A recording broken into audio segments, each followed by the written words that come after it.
Gracias a las pautas reflejadas en los diferentes consensos, los médicos que manejan acromegalia tienen acceso a información actual sobre tratamientos basados en la evidencia que facilitan la elección de la terapéutica implementada y así disminuyen la mortalidad y mejoran la calidad de vida de los pacientes. La decisión de cuál modalidad terapéutica usar depende no solamente de las características del paciente, tales como el sexo o la edad, o de la presencia de comorbilidades o de la naturaleza biológica del tumor como su localización y tamaño, sino que también de estos aspectos que afectan la toma de decisiones y los resultados del tratamiento. Dado los recientes e importantes avances en la comprensión de la historia natural de la enfermedad y a las investigaciones realizadas por los expertos, se han determinado covariables que afectan la dosificación y la farmacocinética de los medicamentos que utilizamos para los pacientes que padecen acromegalia. Y existen factores predictivos que hay que considerar en cada uno de ellos. Optimizar el tratamiento médico combinado requiere del conocimiento de estos aspectos que predicen el efecto benéfico en cuanto a la disminución de los valores de GH, IGF y del tamaño tumoral. Se ha demostrado que la resonancia magnética ponderada en T2 puede predecir las respuestas hormonales y tumorales a los análogos de somatostatina en la acromegalia.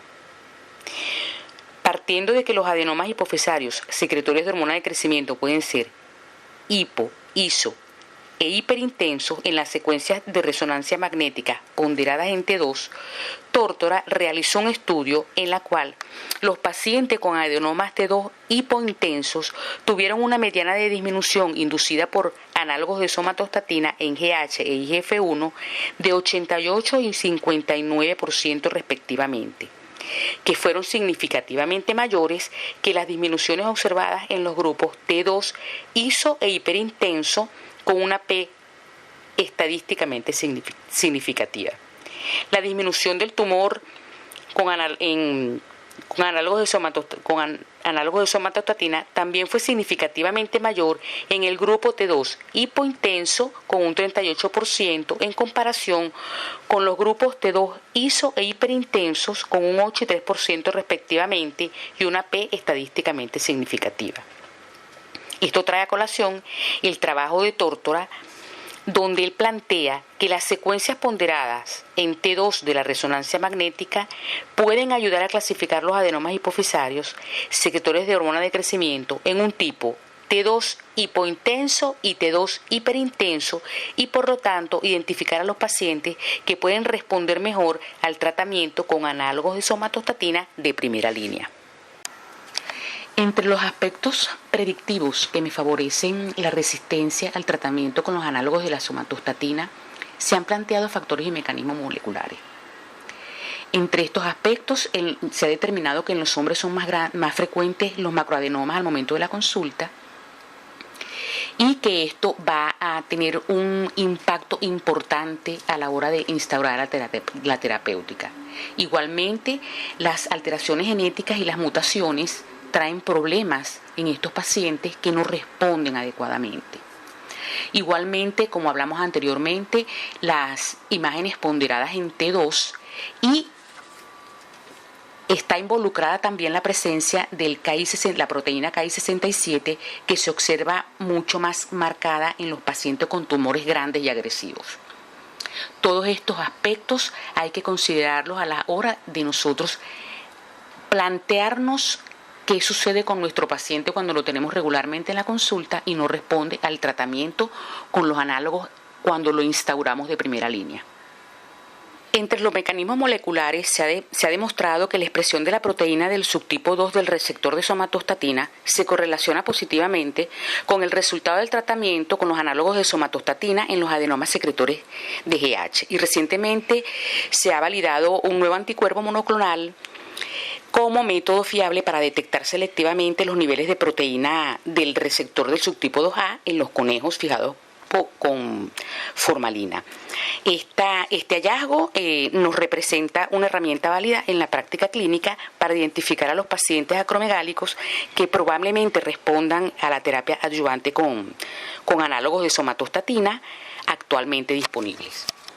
Se han realizado investigaciones en cada uno de los medicamentos para estudiar y ver los factores que favorecen al mismo. Y en este estudio se determinó la capacidad de respuesta del pasirrotide en los adenomas hipofisarios somatotropos resistentes a los análogos de somatostatina de primera línea, determinándose que la expresión de los receptores para somatostatina tipo 5 podrían predecir la respuesta de estos pacientes al tratamiento.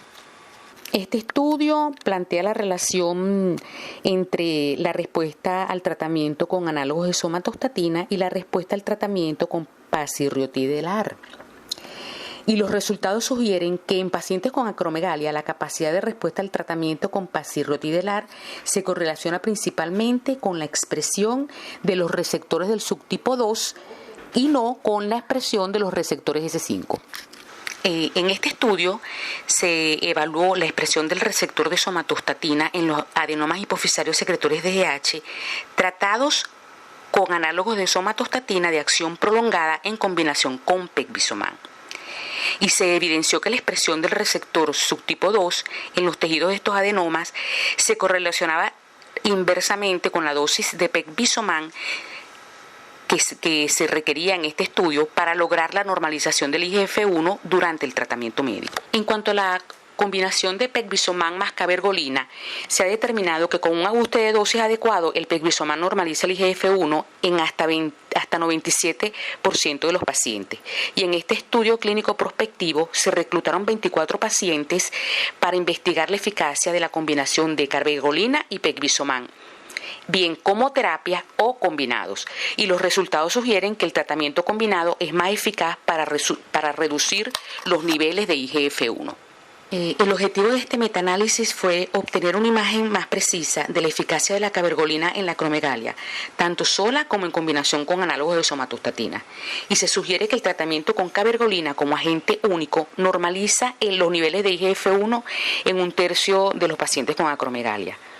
Cuando los análogos de somatostatina fallan en el control de la acromegalia, la adición de cabergolina normaliza el IGF-1 en el 50% de los casos.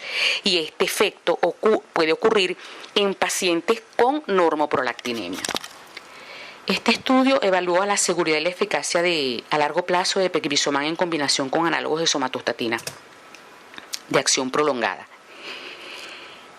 Nosotros sabemos que el tratamiento de la acromegalia con un factor inhibidor de la somatostatina de acción prolongada no va a dar como resultado la normalización completa de IGF en nuestros pacientes. Si nosotros adicionamos pegvisomán, esto podría mejorar muchísimo.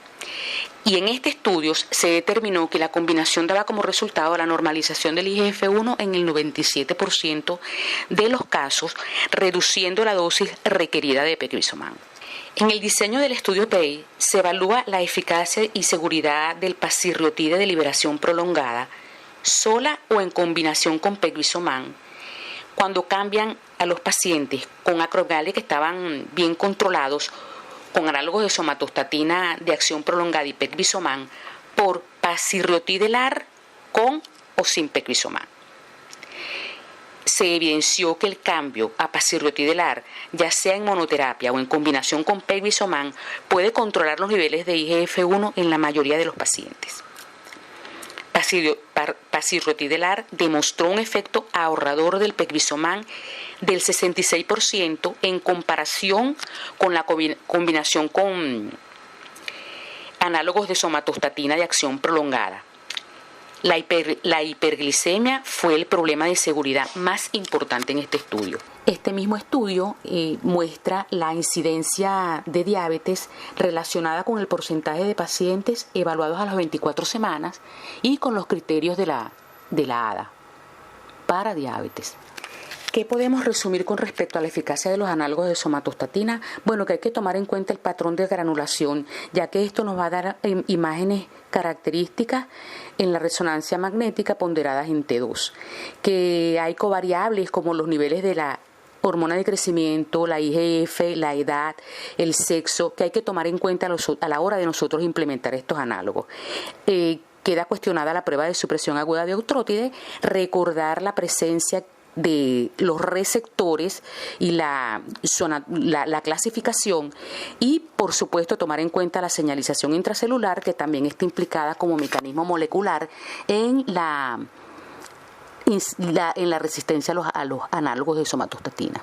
En cuanto a la eficacia del pegvisomán, recordar siempre el peso del paciente, ya que esto afecta a la farmacodinámica y la farmacocinética del medicamento, y que el control lo vamos a realizar con los niveles de IGF-1, y recordar que es un antagonista del receptor de hormona de crecimiento, y a la hora de adecuar las dosis, respetar los algoritmos planteados por las diferentes guías.